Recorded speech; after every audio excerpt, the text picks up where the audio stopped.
Okay, I think I figured it out. We don't have any dropped frames. I think it was because I had my FPS set to 60 instead of 30. But no dropped frames and stable connection. So let's try this out. Round 3. This is Zack with CNA Games. Today we are building custom GBA systems. Gonna build a handful of them to take with us to Collecticon this weekend. We'll be up in Chicago for Collecticon, so if you guys are looking for something to do this weekend and you find yourself in or around Chicago, come check it out. I'm sure it's going to be a good time. There's going to be a lot of different kind of stuff going on up there. Find your way out there. So we'll go ahead and move over to top down. I need to start using my Stream Deck. I've got this guy. This is just a mostly built custom system that we had lying around that needed a replacement glass screen. So I'm just going to go ahead and put one of those on real quick. And then the real action will start after that.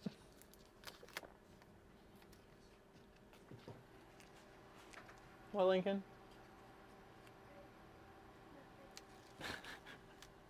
Okay.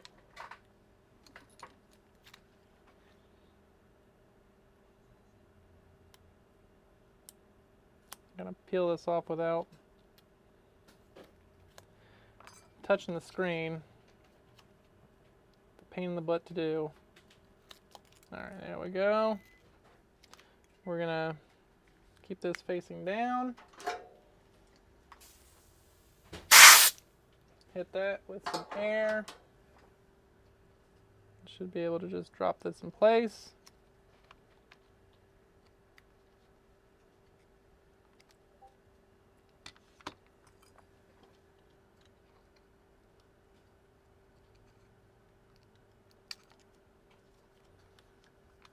And this should be good to go.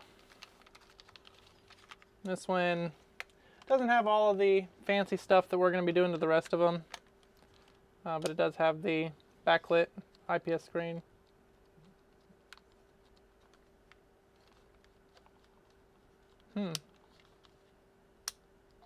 Okay, thought it didn't have sound, but it does. Okay, so this one is good. We're going to start building. We're going to use this shelf first. I have behind me these yellow bins. They have different parts, USB-C rechargeable battery packs, rubber button contacts, start select button, clicky trigger assemblies, battery covers, some button combos. We got orange and black, blue, red, yellow, green. We got a lot of different colors. If somebody wants to see a cool color combination between a shell and some buttons, we can probably make it happen. I've got a bunch of different rubber contact covers or colors, so start select is the only rubber button that you actually see.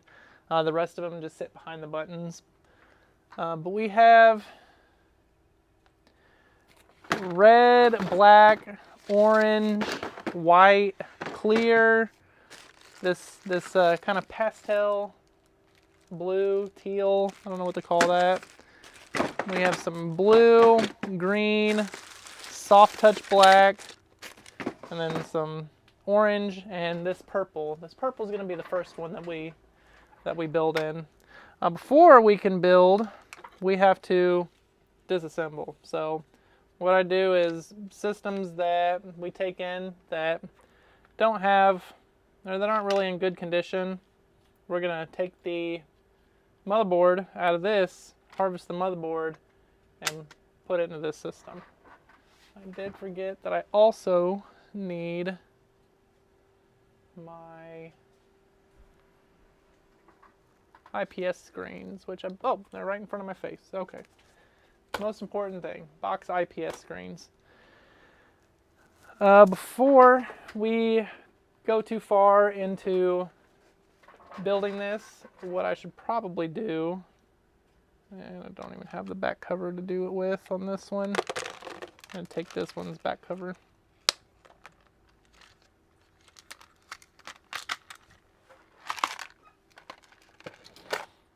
I need to be able to test for any issues on this motherboard that we should be aware of before getting into this system. We're going to do that by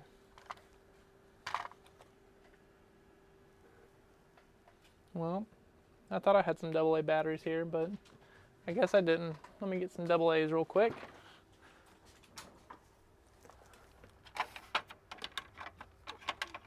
Alright, got us some AA's.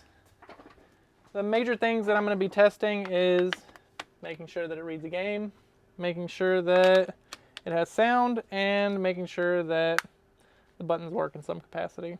So, got our batteries in. I'm going to play some football. Should probably pick a better game, but I don't have my power switch, so I got to do it. Okay, so we have sound.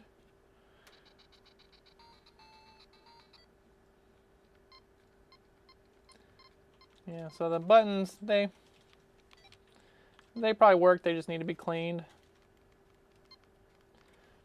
So we got sound, we've got screen output, we've got game cartridge slot reading. That should be enough for me. For this one, we're gonna, oh, I have 2 batteries to the side. Of course, I'd see them right after I pull some new ones. With this one being in usable condition, the motherboard, we're gonna go ahead and disassemble it.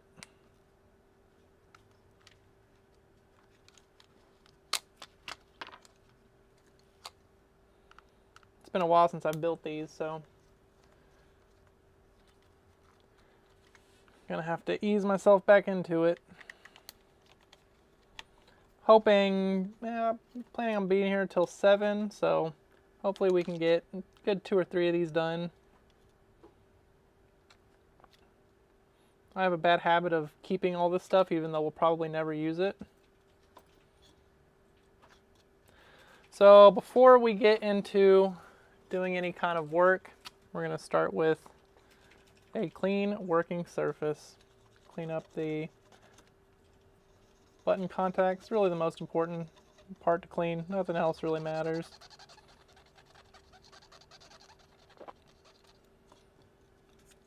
Not anything that really needs to be cleaned on the other side.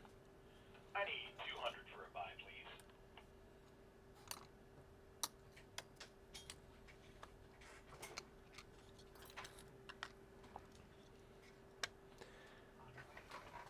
And then we can start picking what we're going to be building with. The first thing, we need our screen. There's our screen. We need our little mod flex board thingamajig. And then we need all of the individual parts for the repair or for the mod process. This is a replacement screen or replacement speaker with a amp mod. I think I want to try orange and purple. That's Halloween, right? Spooky Halloween. Let's see what this looks like.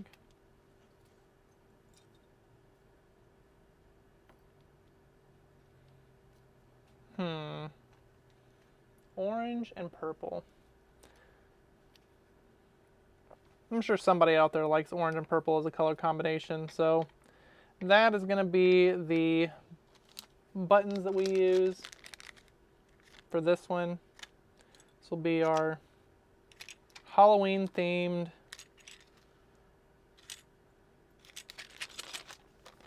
GBA. So we got our, we'll stay on theme by getting some matching rubber contacts. And then, well, actually, I think we have a dilemma here. We do. So we've got 2 color oranges, and I think I've already made up my mind. We're gonna do this orange. This orange sticks out a little more. Pops a little better. And then our back cover with the USB-C hole for us to put the USB rechargeable battery in. And then, last but not least, the clicky L&R triggers. This is going to be the, we'll zoom out, get this stuff out of the way. This will be the foundation for our next custom GBA.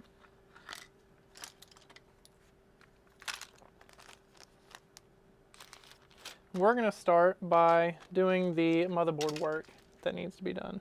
So all of the stuff that is not going to be happening on the motherboard we'll set off to the side.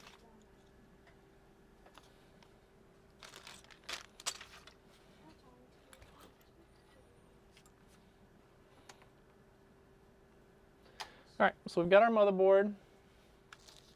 And the first thing that we're going to do is install these clicky triggers. We're going to do that by, we have these old triggers. They're seated on a metal surface. We're going to break away the trigger from the metal surface, keep the metal surface there. So now we got it popped off. And then I could use a soldering iron and reasonably get this off, but we're going to suck the old solder out with a soldering gun. There we go. Let's work right here, up close. This looks like a good setup to work in. What's up, Lincoln? Do you want to say hi? All right. It says there's 6 people watching right now, so look at the camera and say hi. Hi. You're not looking at the camera. Hi. That's a very enthusiastic hi, Lincoln. All right, get back to work.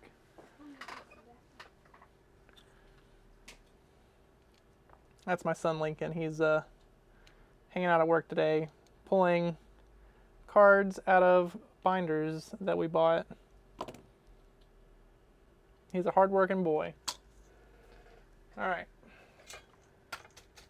Soldering gun should be hot enough to use. That's a clean hole. That's weird saying.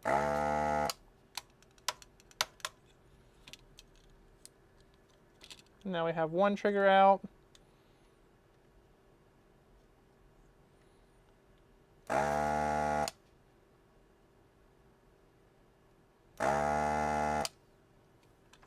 Holes have been cleared.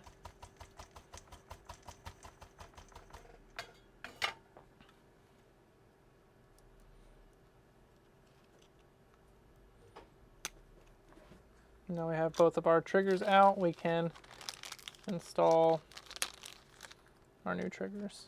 So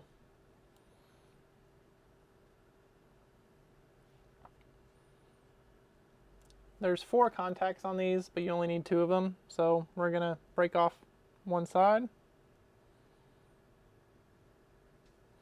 Probably do this better with some wire cutters, but I don't know where my wire cutters are, so we're just gonna bend them until they pop off. Really not that bad. We're gonna fold these out. So it's like this. Then we're gonna set it through the holes.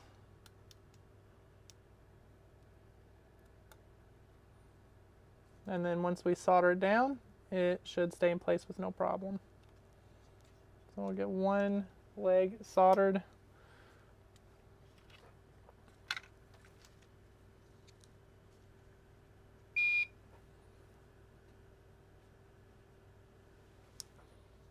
Throw on some flux. All good work, all good solder work starts with flux. We're gonna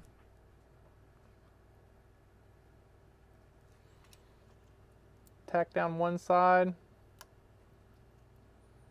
Now it should stay in place. And we'll get the other one down.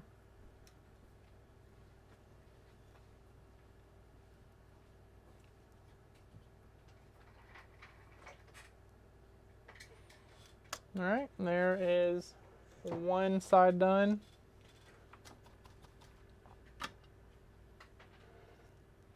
Apparently trying to stream at 60 FPS is YouTube doesn't like it. So 30 FPS it is.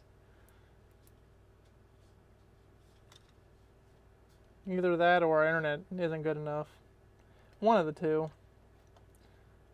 Alright, so we get our other switch in. We're going to flux around. Just a little bit in the middle should be good enough.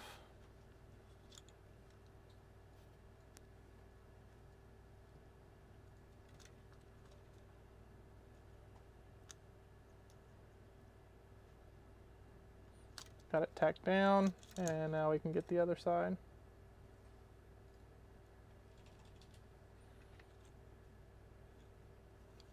Worst part about this is now I'm trying to think about what would actually be a good use case for that lighter color orange, because the stronger orange definitely pops out a lot better. All right, we're gonna clean up a little, get rid of this flux.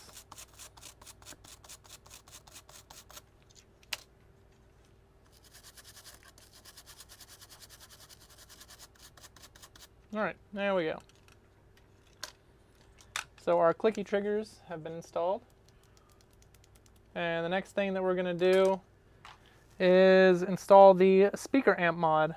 So that is right here.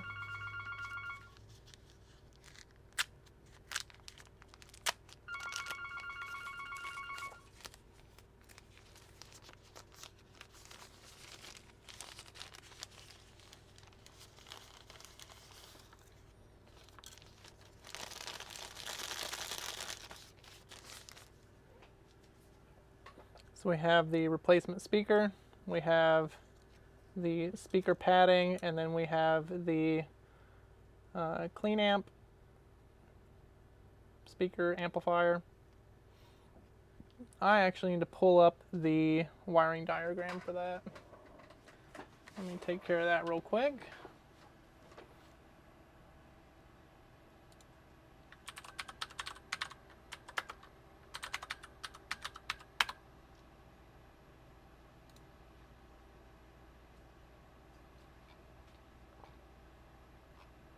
No, it looks like they updated the clean amp since the last time I bought one of these. So now all the wiring is on board rather than running the jumper cables. So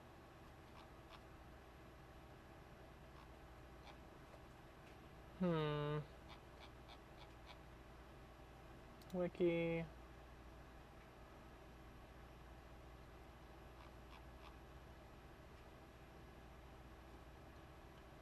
There's clean juice, clean screen.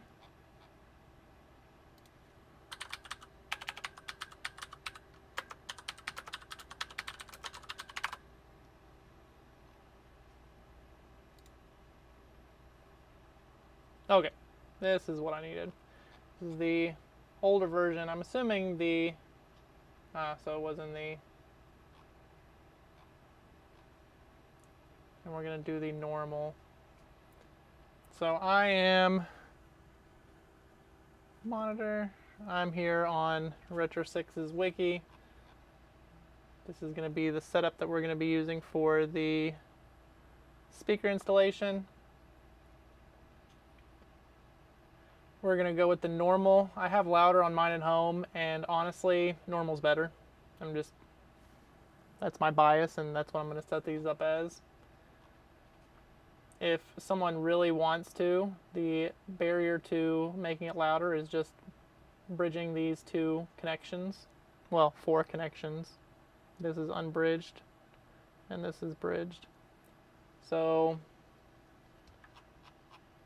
There we go. This is what I'm going to be referencing. I can run my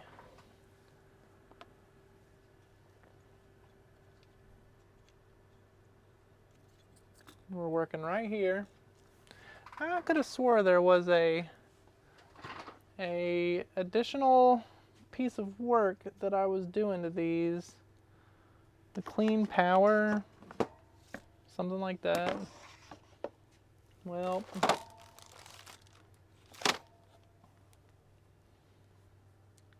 guess I don't need them. Could have sworn that I had something along those lines. GBA. Yeah, I remember, now that I think about it, I do remember them. They were, oh, there we go. I see it now.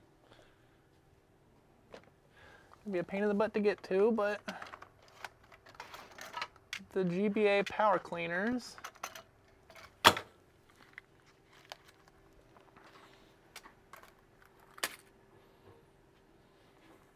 I don't think I actually need these. You know what? I'm gonna look it up. Let's see. Let's see if I actually need these. Let's come back over to monitor.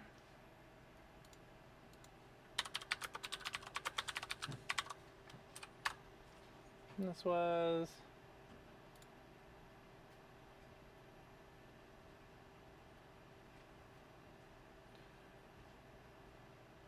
okay. That's funny, they put it right on the front page. This is noise after installing IPS screen and also when using a LiPo battery.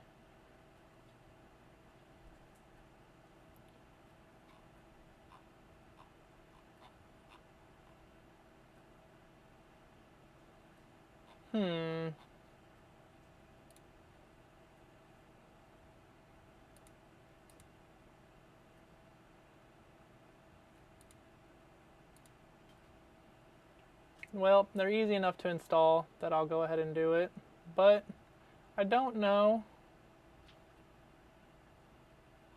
I don't even remember why I got these. Well,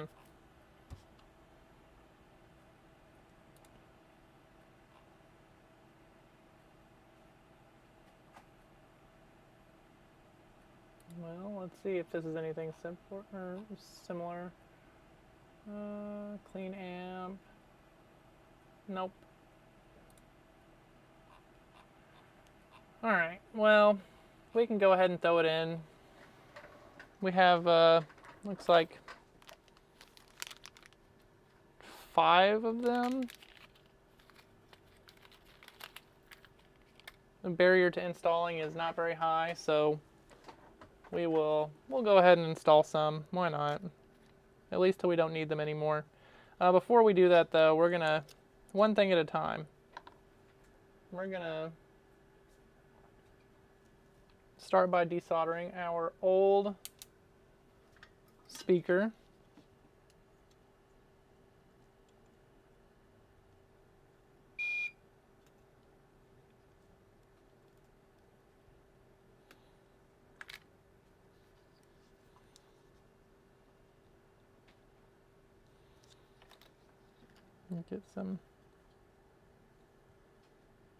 Get some nice chunky joints for us to connect to, because we'll be connecting to those points. And then I think we can use this as an opportunity to go ahead and move over to the microscope. I have a button. I'm not used to using a Stream Deck. There's buttons for all this stuff now. So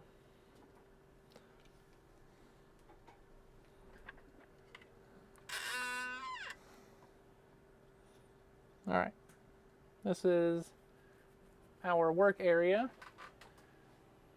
We have, first, we're going to need to put down some double-sided tape.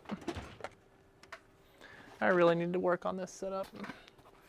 We're going to just put everything up here. And that way I can close these drawers. All right. Now I can actually access the stuff that I need to access. I think this one, we have our double-sided Kapton tape.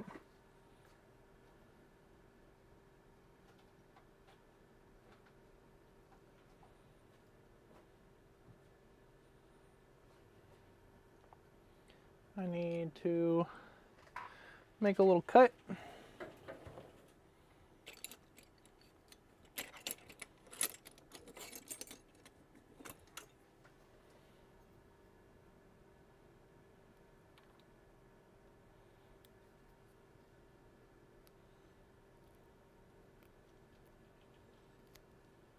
And we have, what I'm doing is preparing the back side with some double-sided tape. I'm gonna need a precision microscope to apply some tape to a little board. Actually, this would probably be a lot easier with tweezers. A precision microscope and tweezers to apply some tape to a little board. Look how much better that is. There we go. Now we got this applied. Peel off the back cover. Oh, the other side of the tape. Somewhere. We'll peel it off somewhere.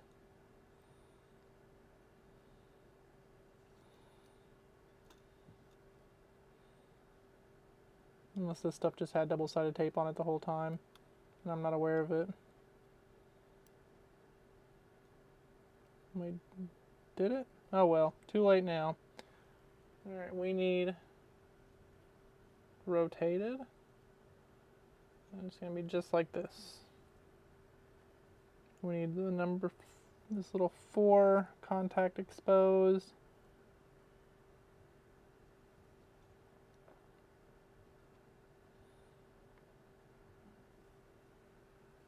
I think right here, it's about how they have it in the diagram. Alright, so now we have some contact points that need, zoom out a little bit, see it a little nicer.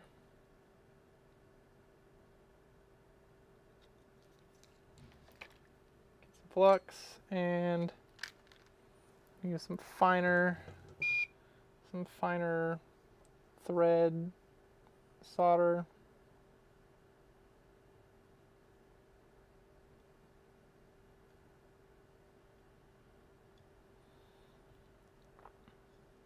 And now we need to start running some jumper wire. And the first connection is probably the easiest one. We're just going from here. I'm using magnet, well not magnet wire, I'm using, I forgot what this stuff is called. It's a wire that is, oh, enamel wire, that's what it's called. I remember now. Enamel wire. The purpose of enamel wire is to not be conductive until you remove the enamel coating. So I have to apply heat where I want the coating removed, and then it'll eventually, that coating will melt, and then we'll be able to make our connection. So this is our first connection. Let's go ahead and break it off. And we have 1 connection down and 1, 2, 3, 4, 6 more to go. 2 of them are easy though. Next one, we'll do this one. We're gonna switch hands and switch sides.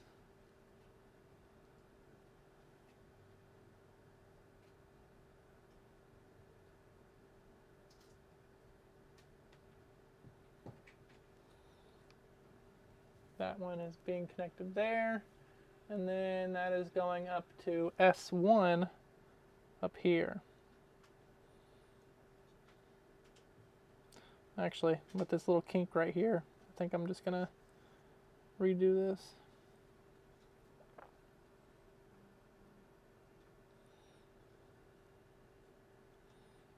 So solder, we'll just solder at the kink because we're going to want it to stay connected right there anyways. So we got our new connection made. Trim off this excess.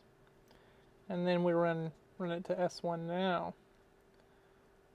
Try to have some kind of form.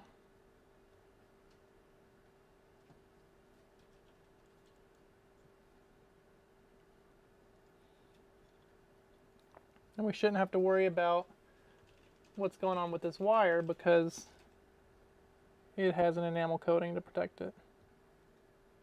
We're going to get this nice and chunky.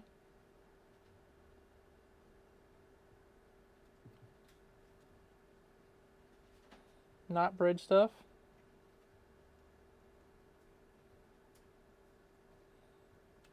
We need a little bit of flux over here. I'm trying to work without flux and it's not working with us. Just a little bit should do. Immediately better. Give it a nice flat connection.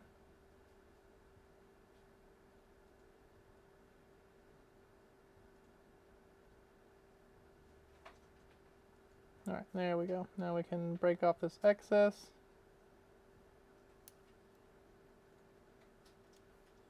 And there's our second connection made. Connection number 3 is going to be right here. Maybe after I do a couple of these I'll remember how all this stuff goes. My frame of reference for this is actually quite old. I haven't done these in... It's probably been over a year since I've done one of these. This one is going out, around, and hitting the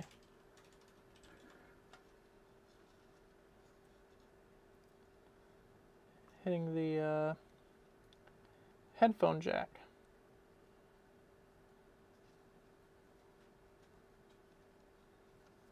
Let's try to tack it down.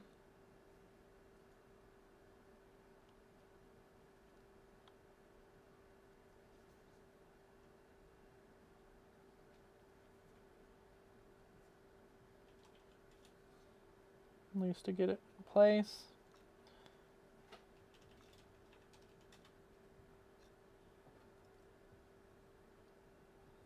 There we go. And then we'll put down some flux. This is going to be a purple and orange Halloween themed custom Game Boy. It's going to have a backlit IPS screen, speaker amp modification, clicky L&R triggers, rechargeable USB-C, battery pack, custom shell, custom buttons.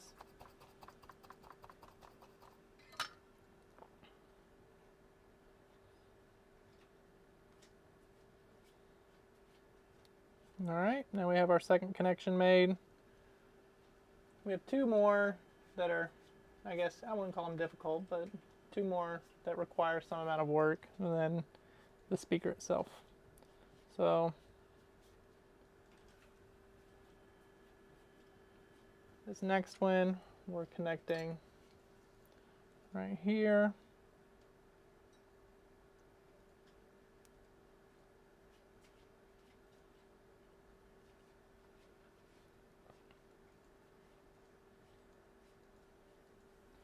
And this is going to what I assume is also a part of the headphone jack assembly. We're going to tack it down, just get it to stay.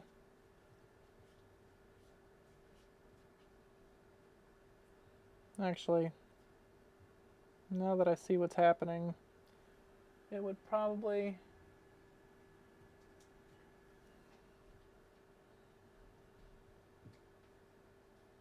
Okay, well, nope, it's too late. I can do it this way. That won't be a problem. but I have a reference for a slight change in this installation process that we'll do for our next one. A little bit of flux.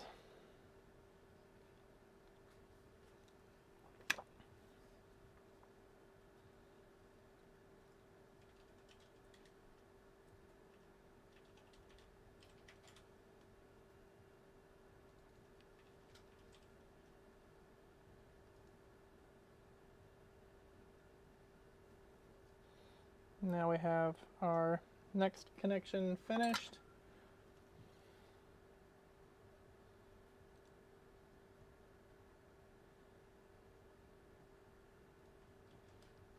And then we have one more right here. I guess it didn't really, we don't have to change anything because either way, one connection is going to be jumping over the other. This little volume via is going to get some fresh solder. Enough to make a good strong connection. There we go. And then we just we're running a tiny connection from here to there.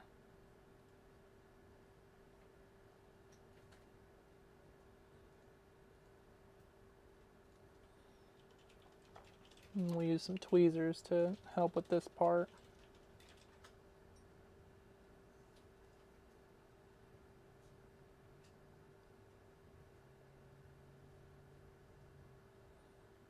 That should be good.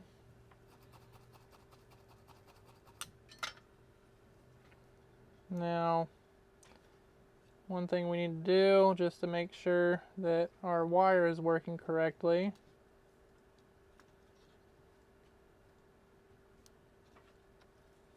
is we're going to make sure that these two connections aren't bridged.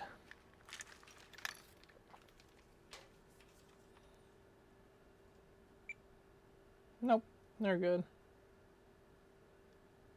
All right. So the hard part is over.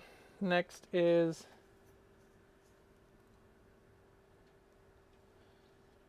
one connection here, one connection here, and now our speaker amp is installed.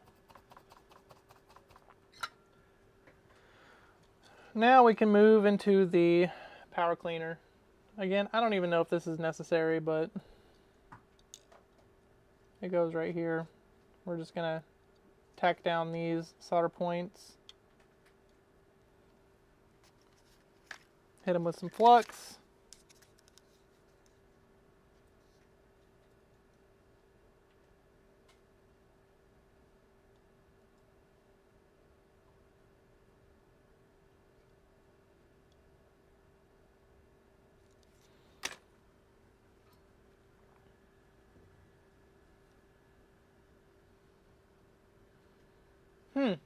That is weird. I'm not going to complain, but that is weird.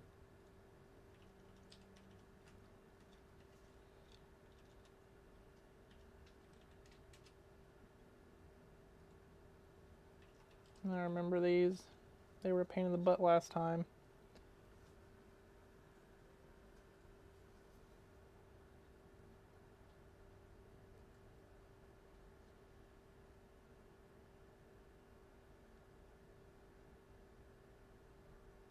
Alright, that's ugly, but that'll at least get it held in one spot. Well, we do need to move it a little bit.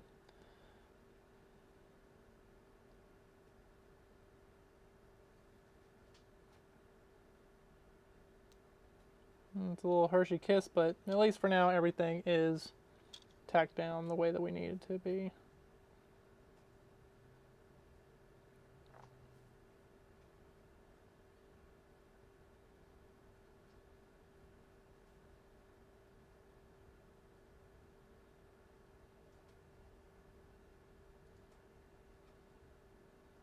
Once we get all these connections made, we can go back and make them actually not look terrible. All right, connections are all down. Oh, no problem, thank you. Thank you for subscribing too.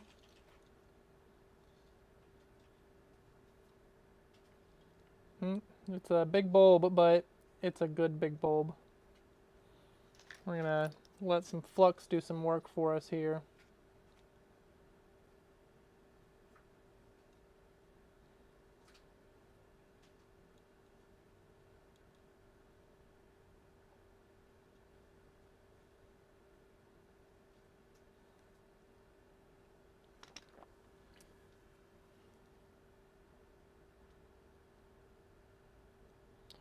Alright, and it looks like at this point this should be good. All of our connections have been made.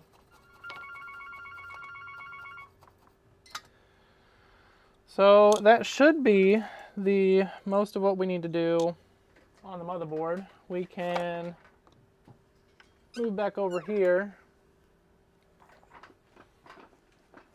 and start working on the screen installation.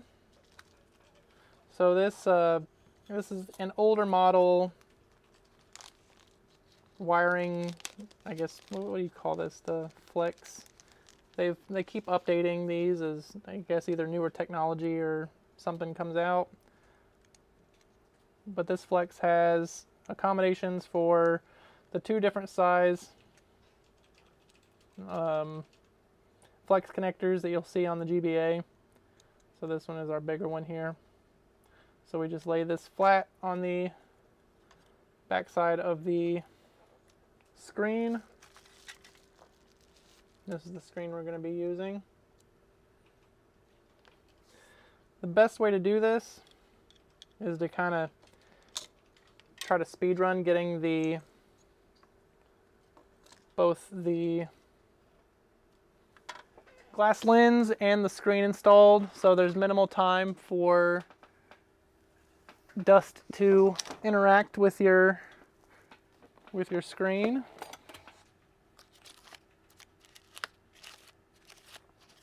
I have options here for different ways that we could, or different screen covers that we could use here. I think I'm just gonna stick with good old-fashioned this time.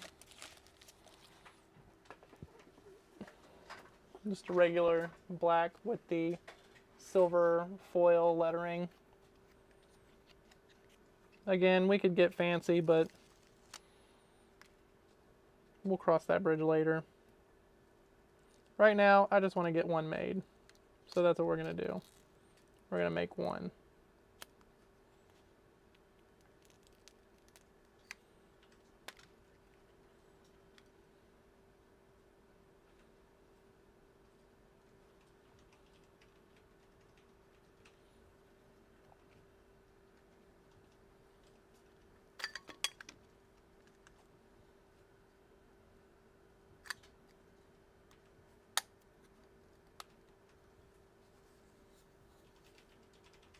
So with our glass lens installed, the next thing we need to do is make sure nothing's here, looks good. We're gonna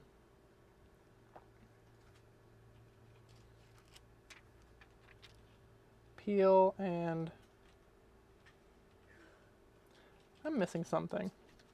If I remember correctly, I'm not missing anything. We don't do foam anymore because we have the... Wait, do we do foam? Alright, hold on a second. I need to make sure I'm not going crazy.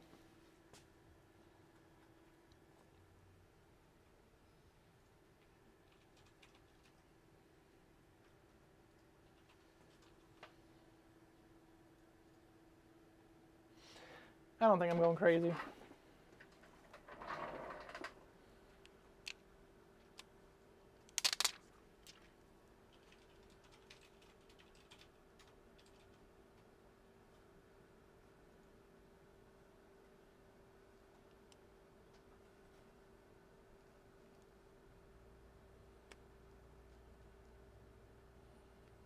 Drop that down, and then we're gonna put this in place.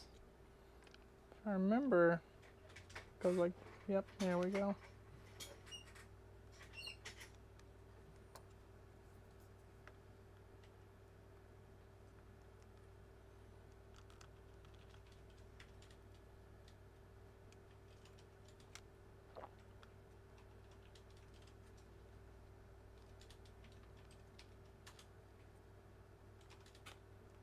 And there we go. So this little plastic part holds the screen in proper orientation, so it's centered correctly and everything.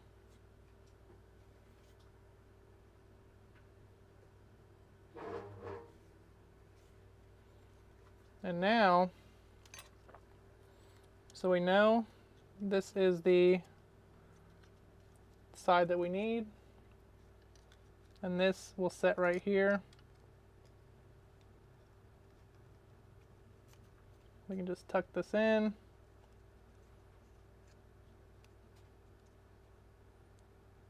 And this will be the setup. Get this little connector flipped over so we can set it down.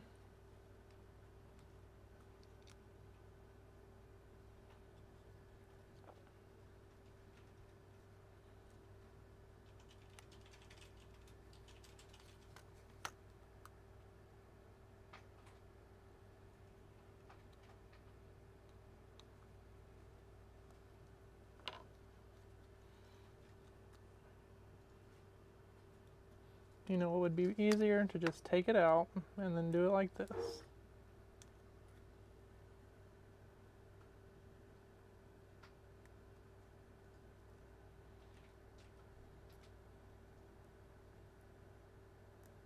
I will always hate making connections where I can't see the connection being made.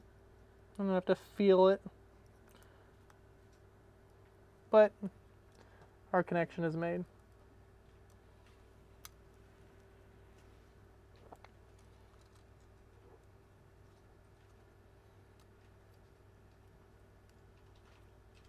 Set it down, make sure it's good. And what we're gonna do here,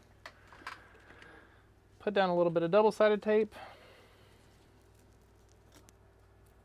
Just enough to hold this in one spot.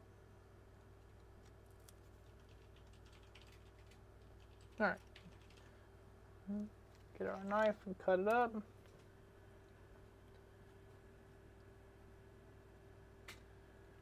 I'm not even going to try to pronounce your name, unfortunately, but we do fix NES consoles in most situations. I don't really suggest it because the cost of repair tends to be about how much a replacement system is worth. The 72-pin connector is a very common problem. So while we can do it, unless you want it fixed for like sentimental value or something like that, there are a lot of that kind of money is better spent on a top loader, for example, an NES top loader. I love those systems, but yeah, like I said, we typically charge about $100 for that repair, and tend to not suggest it, but we'll definitely do it if you want us to do it.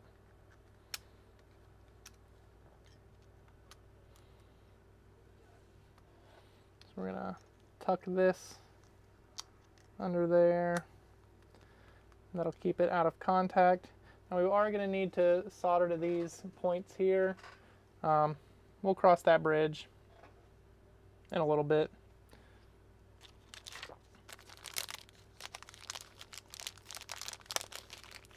For now, we're gonna start making this thing fancy.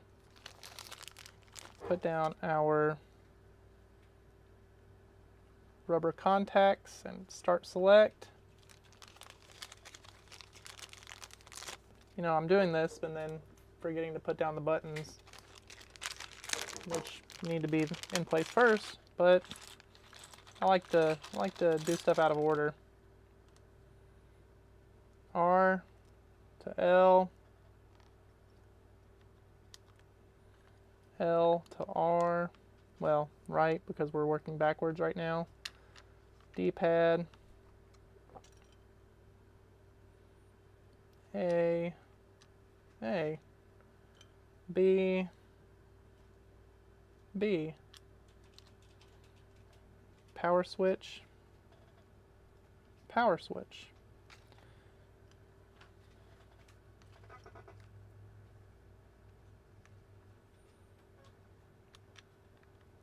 Bumper, I think that's what that's called, right? That's a bumper. We're gonna call it a bumper.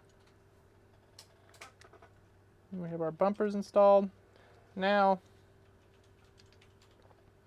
we need to, let's go ahead and just run our 3 lines now. Select L and R. What I'm going to try to do is pull this out, solder our wires, and then yes, typically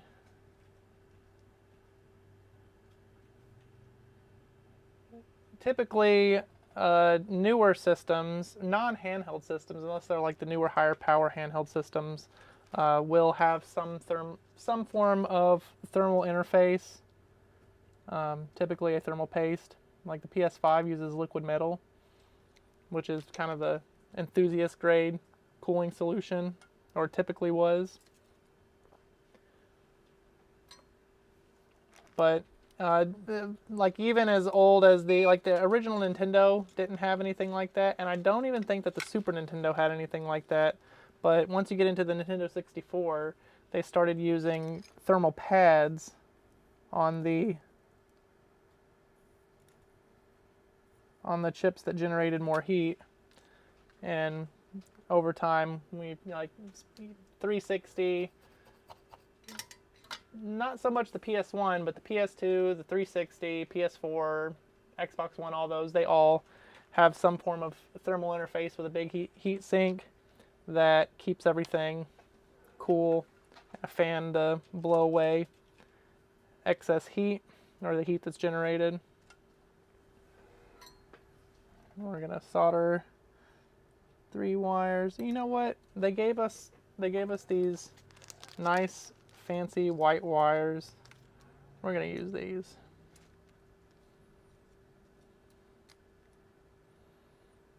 Pre-tinned and everything. That's what we're gonna do.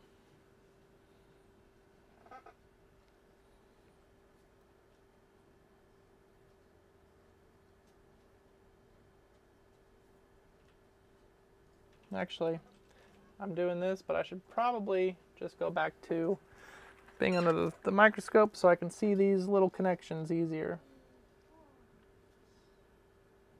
So those are the 3 connections that we need to solder to.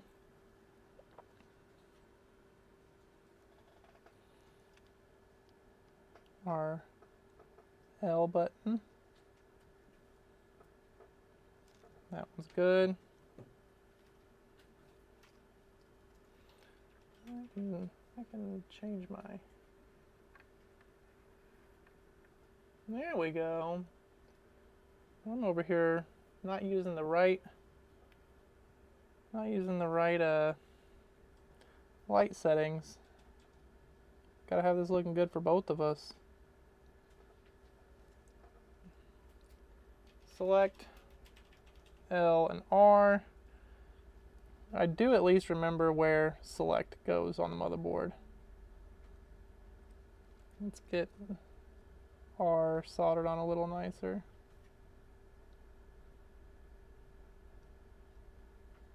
There we go. Alright, so we have our 3 wires connected.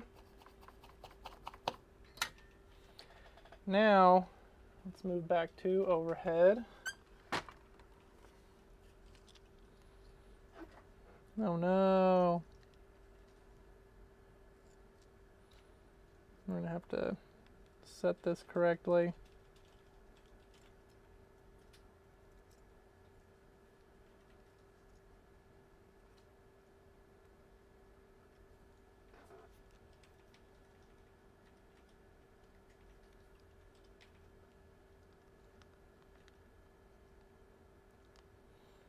And we actually want these to run inside. So we're gonna, before we, I'm gonna bend these. There we go. Want them to be just like that. And then we'll push this into place.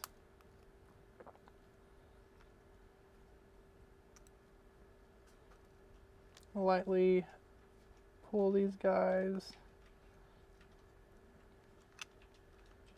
Okay. We have our 3 connections. We can see where they go. And we have 3 points on the motherboard that we need to make connections to.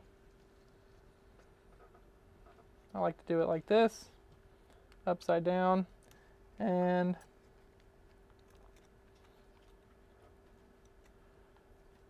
so I need to remember.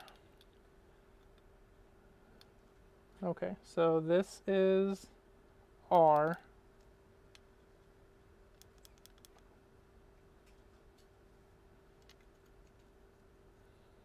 This is R.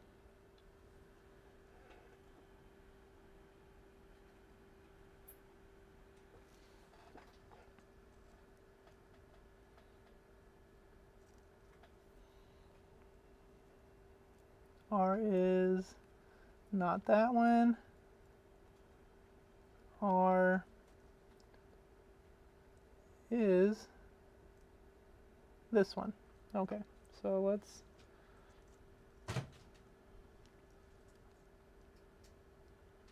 or select L. Well, we've got L. That's the easiest one. So we're gonna solder our L connection.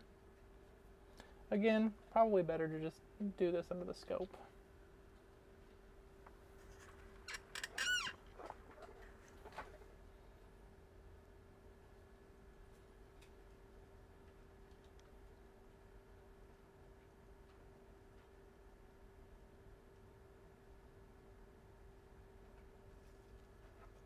And there's one. By default, this will be the other one.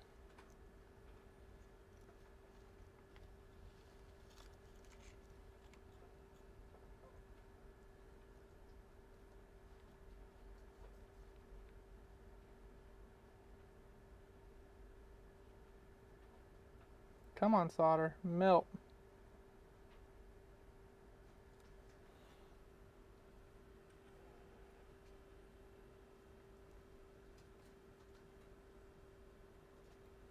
There we go. And now we need to flip the motherboard around.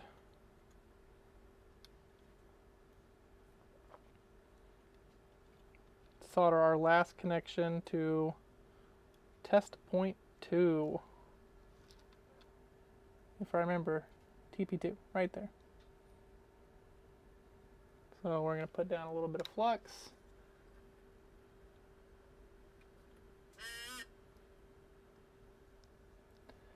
TP2. We fluxed it. Now we need to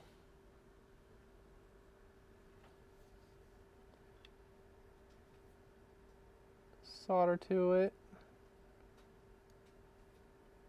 That looks good. And then we get our wire connected to it. And that's it.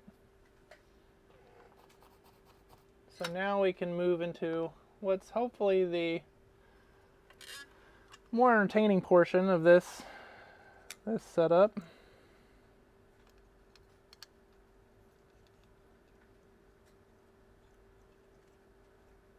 Rotate, flip it around,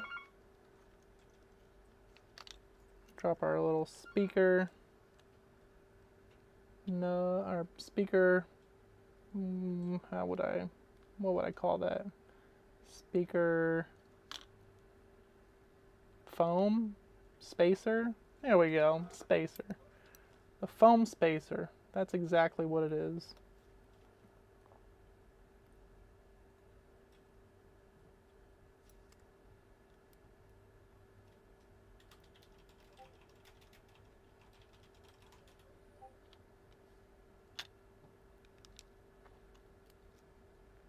Spacer. Oh, we need to drop our contact pads in.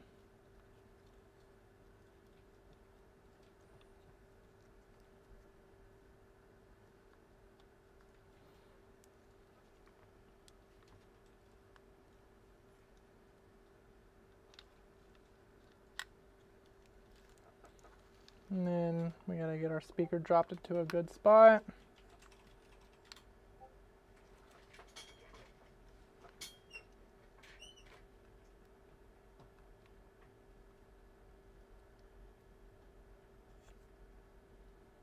Speakers dropped in. Let's see if we can get this to set correctly.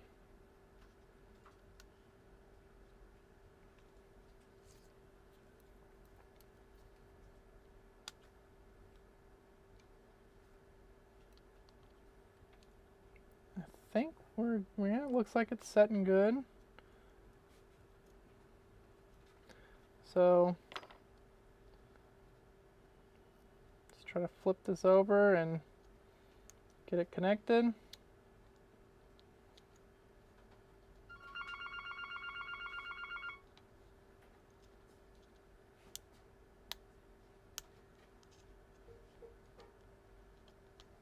All right, we've got that flex cable put in. We're nearing the end, honestly. There's not much more we need to do.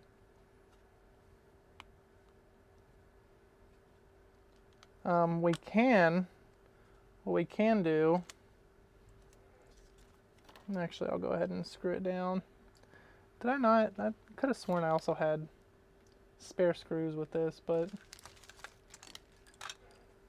we don't need them. We'll make it work. One over here.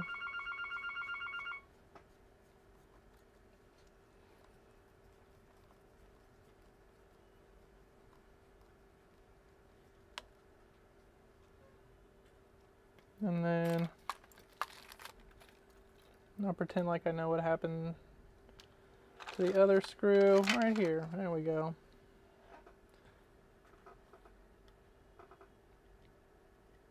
And that one goes right there. But before we make sure that this seats properly, now we can screw it down.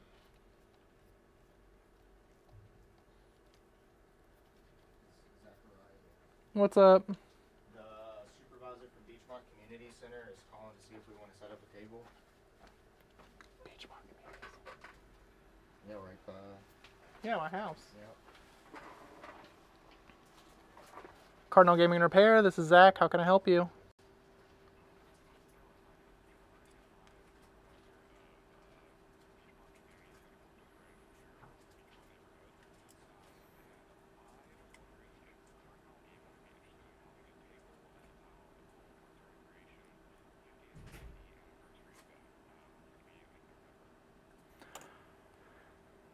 So I live right behind the Beachmont Community Center, right across the alley. I'd love to figure out ways that, in general, that we could, do stuff to help support you guys one way or the other. I will say we've kind of leaned away a little bit from doing as much as with D&D as we used to, but we do, still maintain some kind of presence in that category. Probably the best thing to do I can give you my direct email address, and if you want to email me some details about the event, like I said, I'd love to do stuff with you guys in any capacity. It's just if I don't have it on paper somewhere, I'm going to forget about it as soon as we get off this phone call. So yeah, if you want, I can give you that email address when you're ready.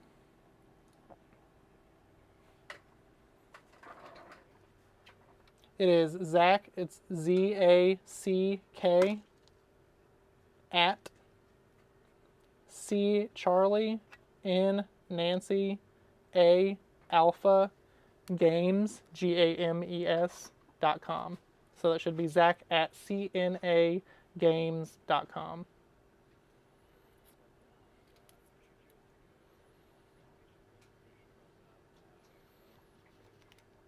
Yeah, and really even stuff outside of D&D too, where we do video games, trading cards, stuff like that. So anytime that something can line up, we'd be happy to take a look at it.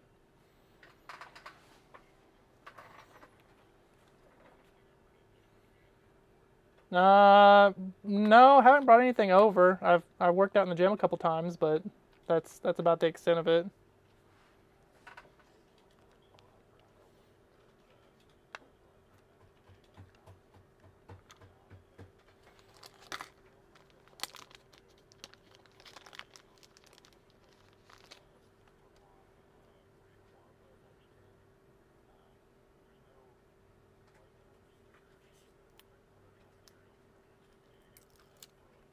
Mm-hmm.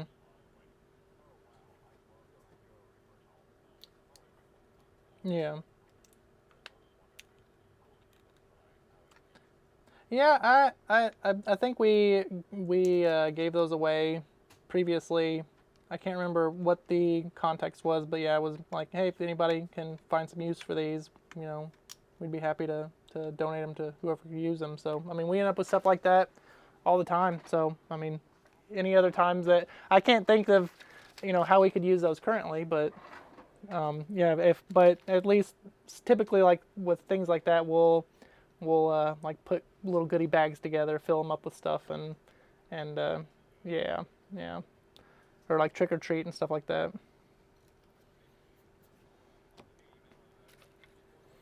Yeah, no problem. You have a good one. All right, bye. Well, that's cool. Community center right behind my house called us to do some kind of D&D event. We don't do a whole lot with D&D, like I told him. We used to do a lot more, but ended up not really being financially justifiable, so we ended up leaning away from it. But at least in this call, I was able to get the rest of this system put together. No screws, but we can. I want to power it on and test it.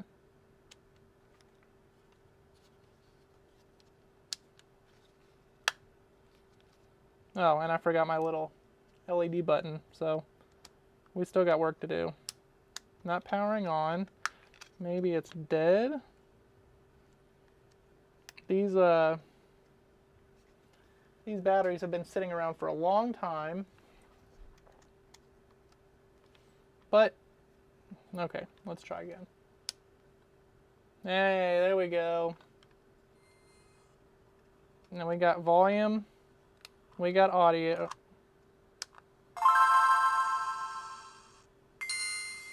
For not being loud, that's still really loud.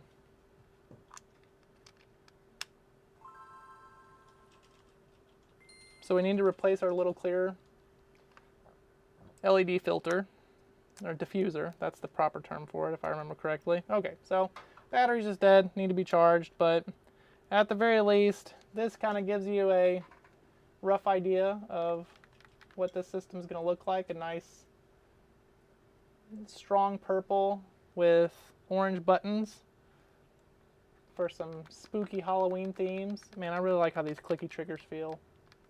I really do. So we need... Oh, wait a minute. I think I know exactly what I need now.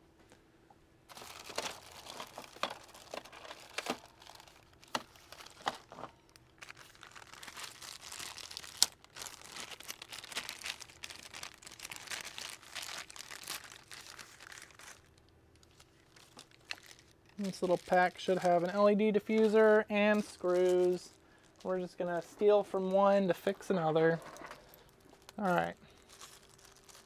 I'm not gonna use any of the rest of this stuff anyways, but we can at least use the screws and the diffuser. But we're close. We're really close. Almost done.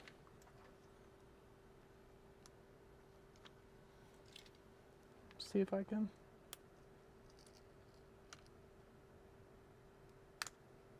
All right, there we go. Should be able to just separate this.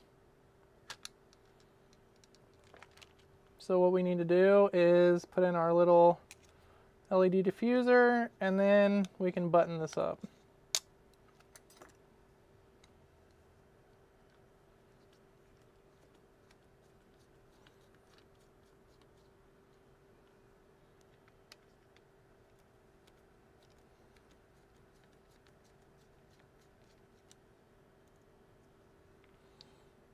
hopefully don't have to move it very much. Nope, we don't. It's on this side though.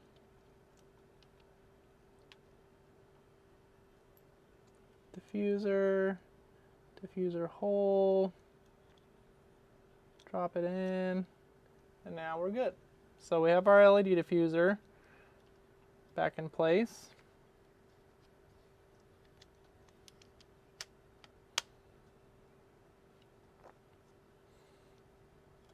We have all these screws.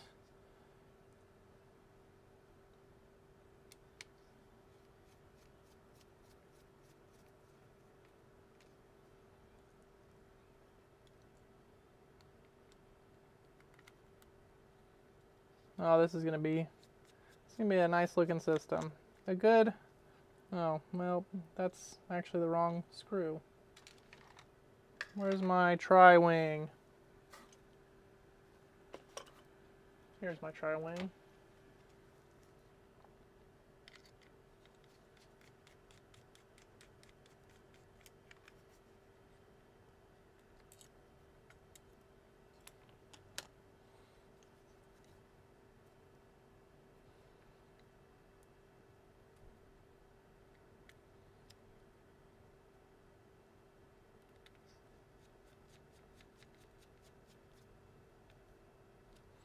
Alright, and now just have to reconnect this flex.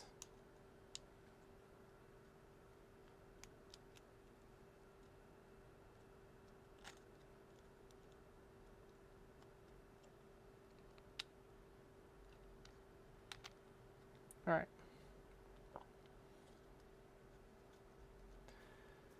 We should be good.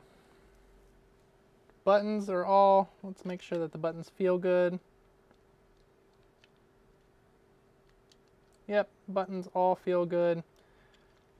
I am comfortable with popping this thing together and calling it a finished system.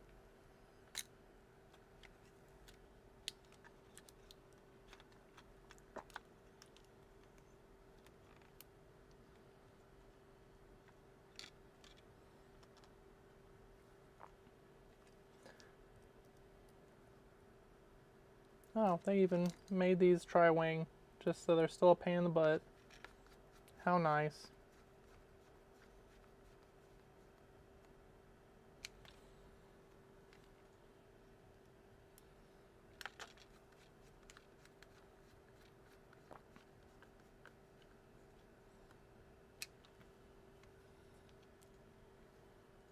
Just about finished.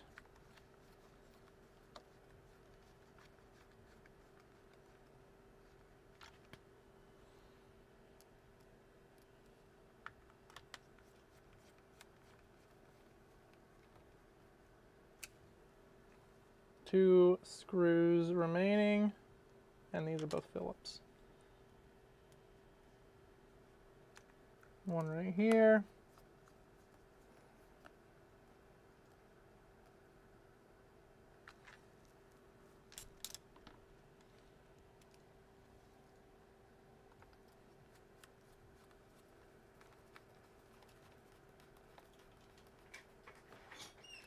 Alright, now, actually I'm not going to use this screw. That can be the, we can use one Phillips for the battery. What's up, Lincoln?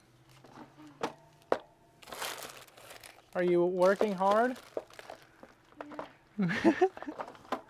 Alright, I want to see 5 binders emptied by the time we leave. I'm doing this big one. Yeah, At least like, I want to see 5 of those binders all empty before we leave. You think you can do it? but this is as thick as at least like 5, I think. Alright. I'll try. Now we have our LED diffuser in. We have our, I had to go to the bathroom. we have all of our stuff installed. Looks like a good connection's made there. And now, this, yeah, battery's dead. I gotta remember that. We can plug this in. See a little charging indicator there. let's zoom out a little bit and take a look at the fruits of our labor. I got this screen cover on, keep it on until someone buys it, and that way they can. But look at this. You know what? We gotta get a good game for this. There's no reason to do baseball, and I know where just the game is.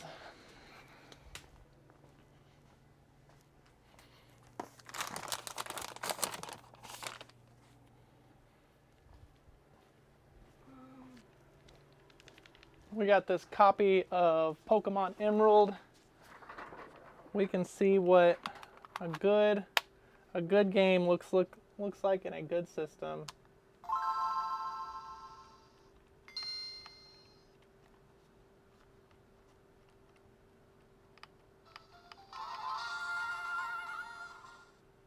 No, this needs a new save battery. I just pulled this off our to be processed shelf, so it's gonna get a new save battery.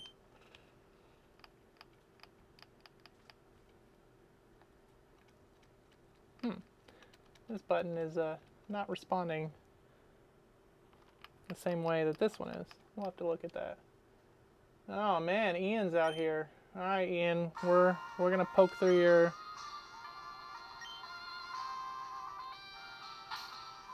Let's see what Ian's working with. Oh boy, level 100 Rayquaza, level 100 Azumarill, level 100 Sceptile, a Manectric, level 100. Let's go to his bank. We're gonna look through this guy's stuff.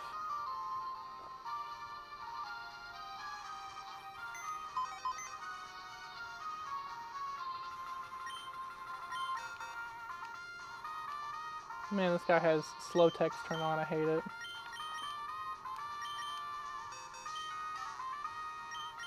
Move Pokemon. Alright, looks like a very normal.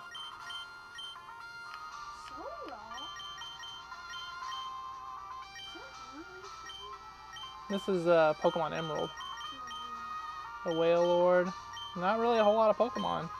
Unless he's hiding the goods back here. Nope. Oh, he was hiding the goods back here. Deoxys.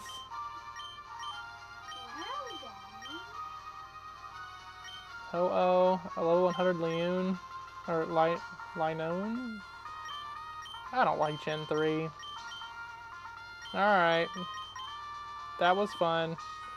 But we'll get back to work. I do want to figure out why, because we got a strong, clicky. Oh, I remember why this happens. I'll have to fix it. But we at least have a working system. Green or orange and purple custom GBA. And one thing I can do is at least make sure the buttons are working. I want to see L and R both working independently. Yeah. Oh yeah, and then the... Ah, now I know exactly what's going on.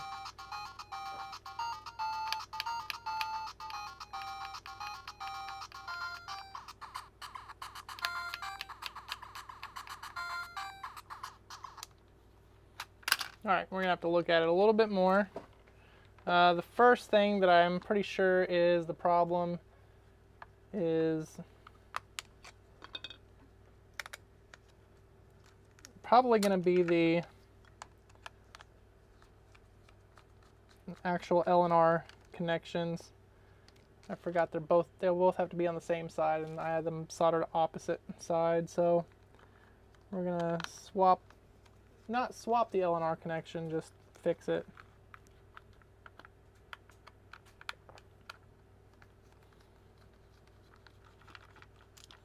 Again, it's been a long time since I've done these, so I'm a little rusty.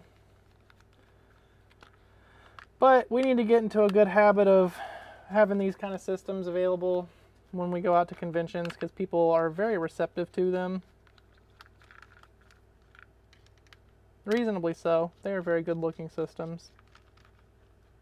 But another problem we were having, separately from the buttons not working, or the L button not working, was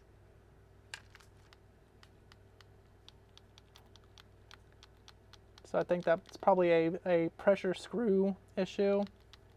See how this one's over on this side, but this one's on, so they're not both on one direction, they're on opposite sides. So this one's on the right contact and this one's on the left contact. They both, I believe, both need to be on the,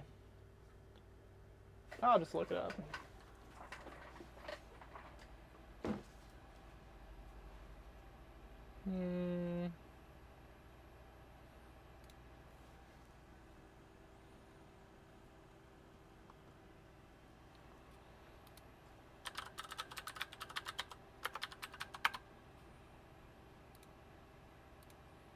GBA. Let's see how. Oh, yeah. See, they've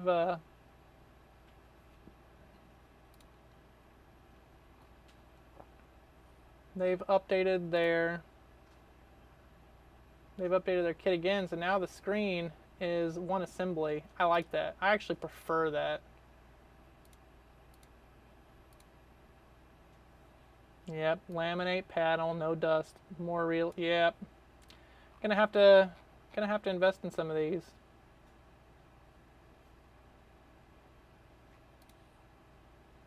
And the kit is $45 for the screen. That's really not that bad.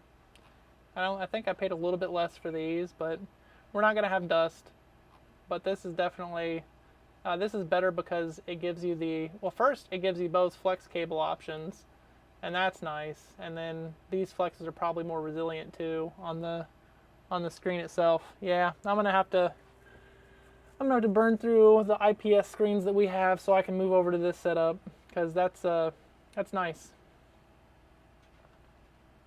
That is nice. Tutorials.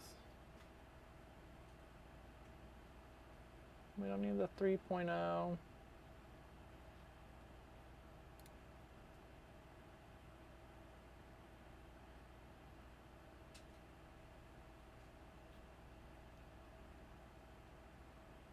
GBASP.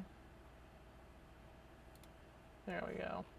And this is what we need, and then we just need to go to the, I like those cool shells. Yeah, so they're both on the leftmost connection. This is what I needed to verify. So this one is right. We need to make the other one right. Overhead, easy enough. Could be worse.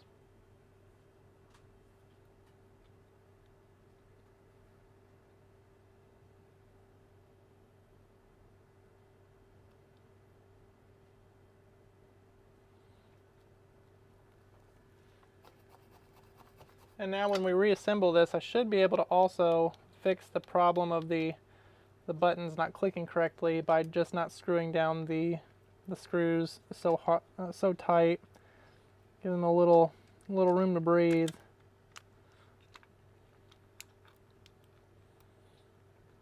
But between those two things, we should be good. All right, up here we're gonna just do until we feel resistance. I wanna make the connection, but not right there. We'll screw it all the way down, then do a half turn back out.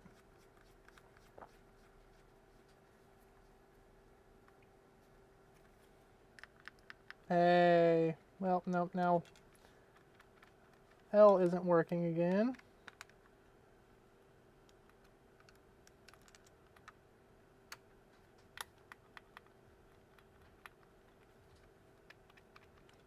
That's interesting.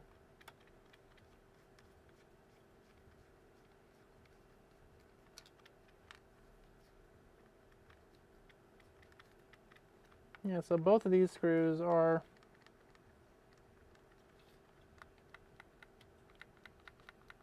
okay.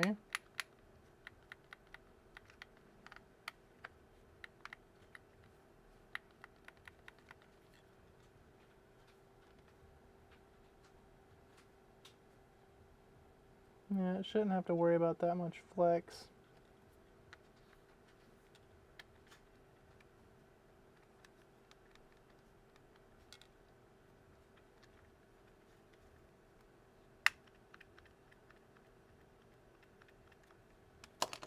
Let's test it working.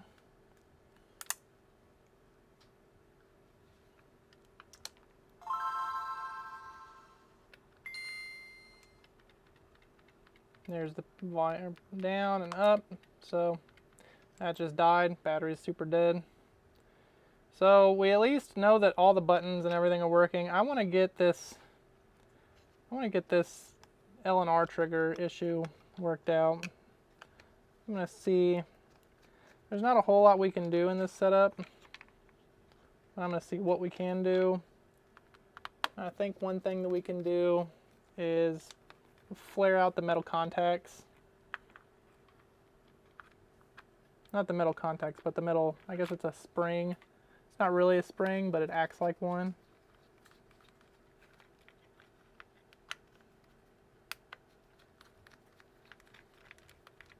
All right, got the, so these, let's just bend it out. See if that helps at all.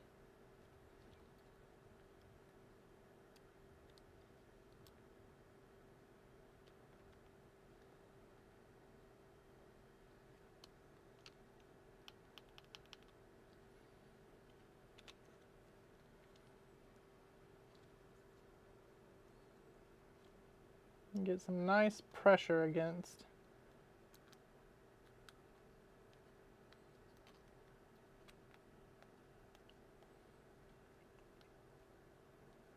Act like a spring. All right, now we can try again.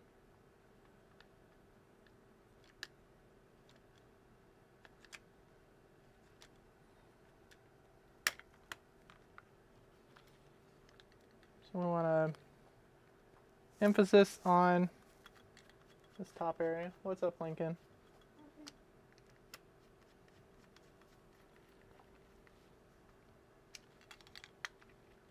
Yep, same thing.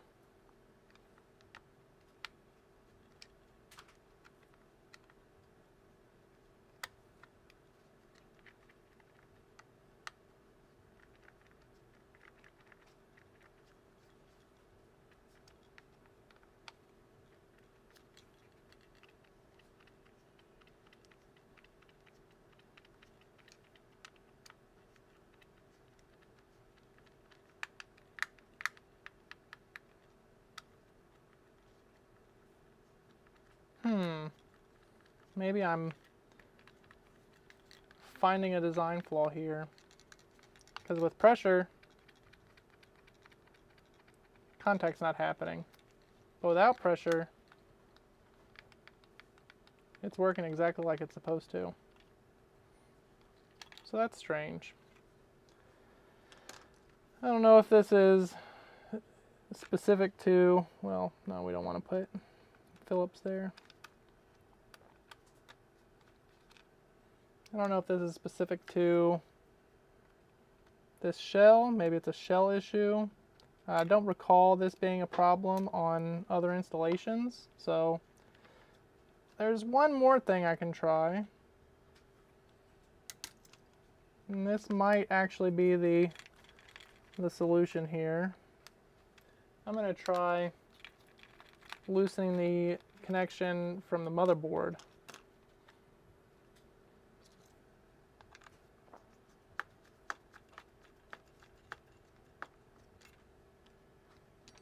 All right. So we're just going to back these out about a half turn. Now, it works perfectly fine like this.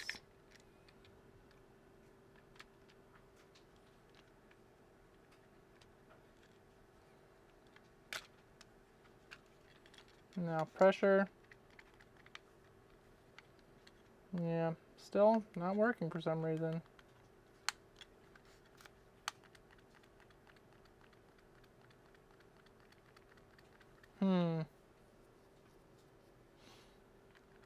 because they're not very clicky.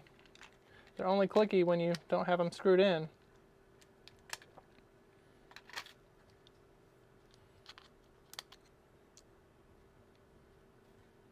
And these are set up correctly. So it looks like, and this maybe actually be, I think I figured out where the problem is.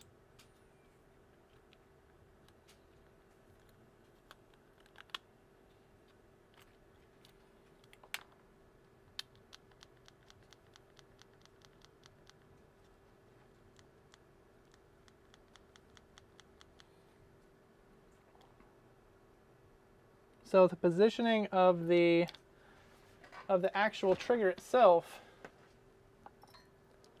is putting it in or out of this little, inside of this little trigger holder. So we need to, what I'm assuming, we're probably going to need to push this, move this connection down a little bit. I think that's going to do the job. Well, let's break out our big soldering iron for this. We can kill two birds with one stone here. Get that out of the way. And then we're going to move this down.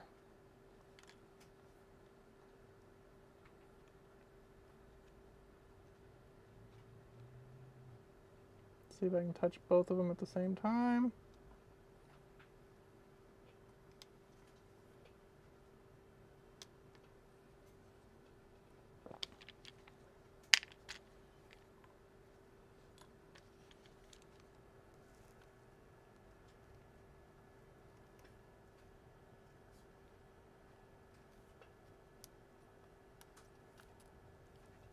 That's probably too far out, but I almost guarantee this is where so we need to find that happy medium.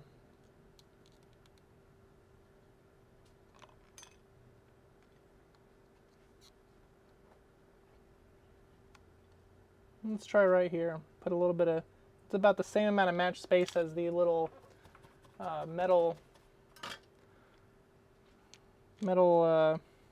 surface that the trigger rests on. So let's see how that helps.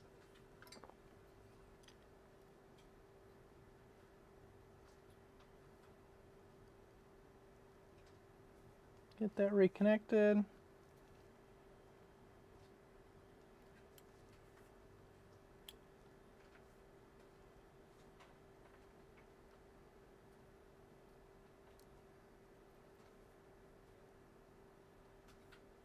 All right.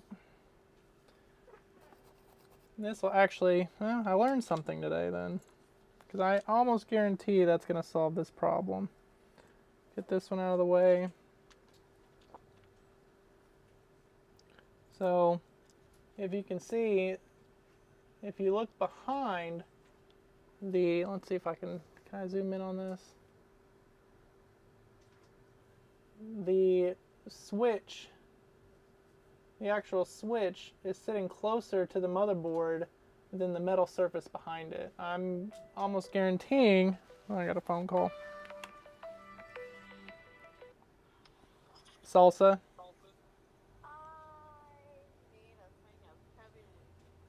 Okay, just message me and I'll pick it up on my way home.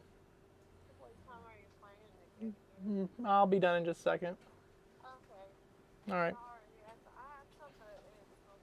No, That's better for me too. So yeah, I'll pick some up on my way home. okay. All right, love you. Bye. No, I missed a phone call.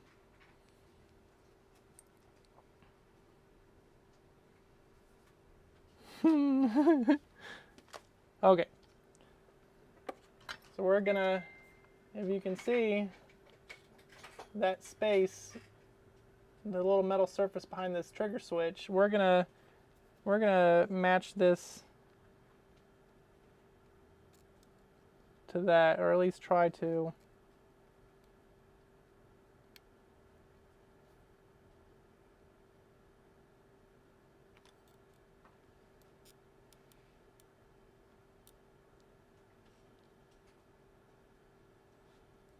All right, now it's reasonably matched. You can see there's a little space under there now.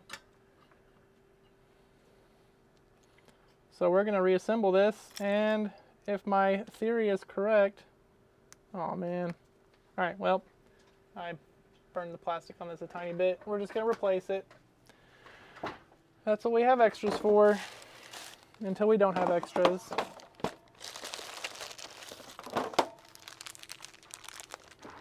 Maybe I could do like a two-tone button setup, since we're missing one of those now. All right. I'm confident that that's the solution here. I think we solved the problem. So we can screw this down all the way. Tack down our little trigger connector, trigger wire to do the brightness adjusting. And then, oh yeah, we need to, I don't have autofocus on. All right, autofocus, or well, focus, correct. Let's get some triggers back in place. Well, this is a good learning experience. You guys got to learn right along with me, unless you knew about it and you were withholding information. In that case, I appreciate you letting me find out on my own. All right. Everything else is screwed down. We can drop this back in place.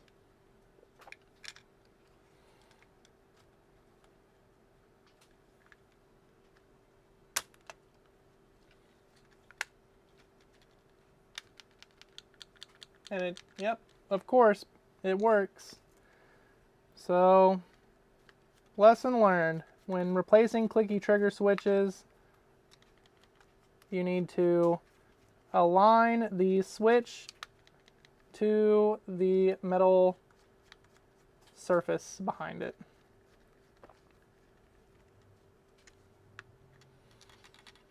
It's a cheap way to learn a lesson. A cheap way to learn a lesson. Lincoln, I thought I was going to get a lot more done today, but looks like it's just going to be this Game Boy. I'm just about to finish this binder. Oh yeah? So you got one binder done and I got one Game Boy done. I feel like, I actually got 2 binders. oh, 2 binders done. Okay. All right. One small one and one big one.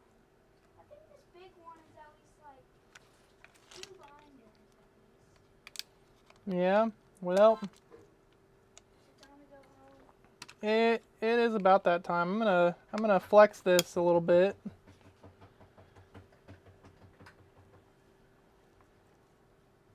So we only got one done today, but we did the job. Speaker mod, L&R clicky trigger mod, which worked perfectly now.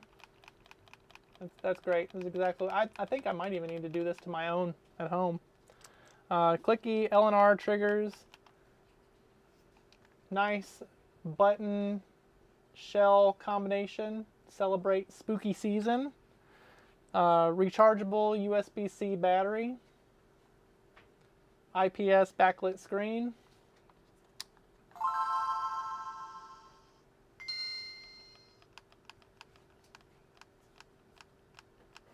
I love the feel of these clicky triggers. Oh yeah, adjustable brightness. Let's test that all the way down, all the way up. Ah, down isn't working.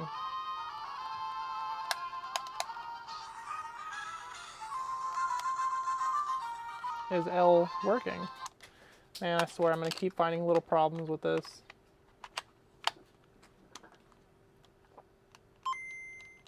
Okay, so L isn't working. Let's figure out why L isn't working. We're not leaving until this thing is 100%. We are not allowed to leave until this thing is 100%. If I were a betting man, I probably just soldered to the wrong leg of the switch, and if so, this will be an easy.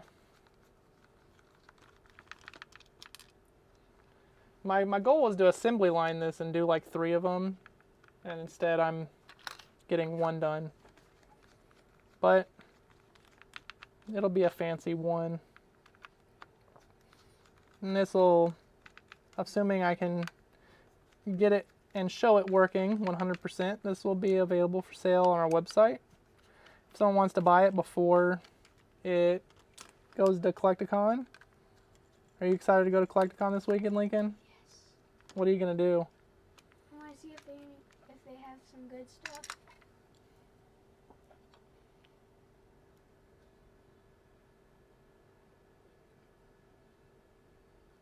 Well, I figured out the problem. What is it? Let's not talk about it. Let's not talk about what the problem was. Let's talk about how we're gonna fix it. I screwed into the wire because I'm a big dummy.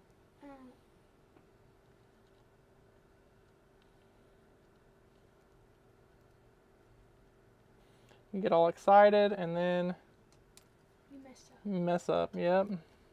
Fortunately, we have enough wire left over to reconnect it and route it correctly. The lead one, Yeah. the non-lead. This is the leaded solder. I'm gonna stay back.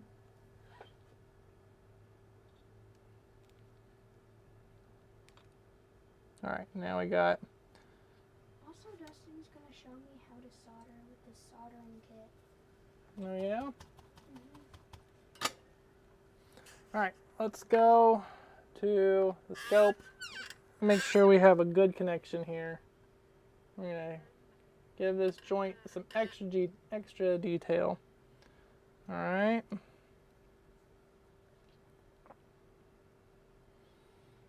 Take our wire, soldering iron.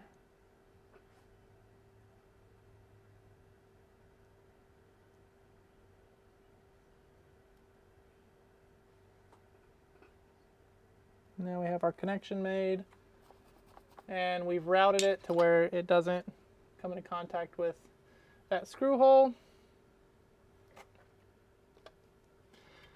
Now, round 50, you know, well, we got there eventually.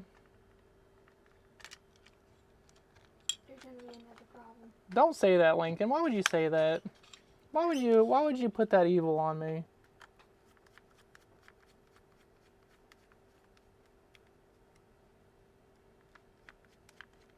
You know what? It's going to be perfect. You know how I know? No. Because I believe in the heart of the cards. Yeah, maybe it might actually work. It's not going to work. How do you know? Huh? Because we want it to work. And what? Getting overconfident and stuff? Yep. Overconfidence leads to failure. And your dad has a problem with that. All right.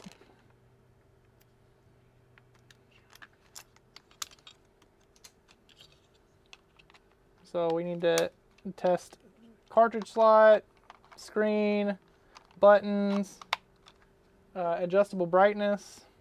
Oh, we forgot a screw.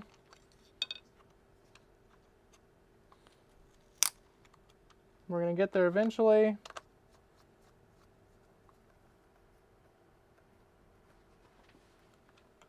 Now I think you have made it. You see, there was a problem. You missed a screw. You're right, I missed a screw. All right, we need to let this charge anyway, so I'm gonna let it charge overnight.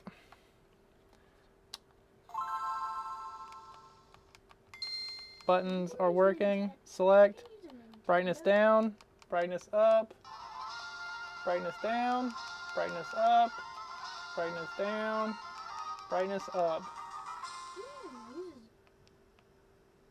I like to use it full. Well, I like it low brightness when I'm laying in bed at night because it's already dark.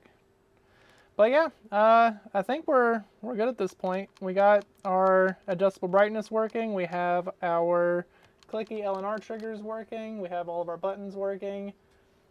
It's reading a game, and the screen is displaying like we want it to. So It's done. we're gonna feature some fanciness right here. Turn off face cam. Move away dirtiness. In all of its glory. Backlit modded GBA, rechargeable battery, clicky LNR triggers, speaker mod, power cleaner, custom shell, custom buttons. Did I say backlit IPS? I'm sure I already did. Well, that's all we're going to get to today. Probably going to try to crank out a couple more of these tomorrow. So maybe I'll record that, maybe I won't. We're in a good spot on customer repairs, so I'll get to focus on more stuff like this. Like I said, we're going to Collecticon this weekend, Collecticon Chicago. That will be Saturday and Sunday, whatever days those are. Collecticon Chicago. If you don't have anything to do, find a way to get up there and come check us out. Go check out Collecticon. Go check out Chicago. One way or the other, we'll see you in the next one.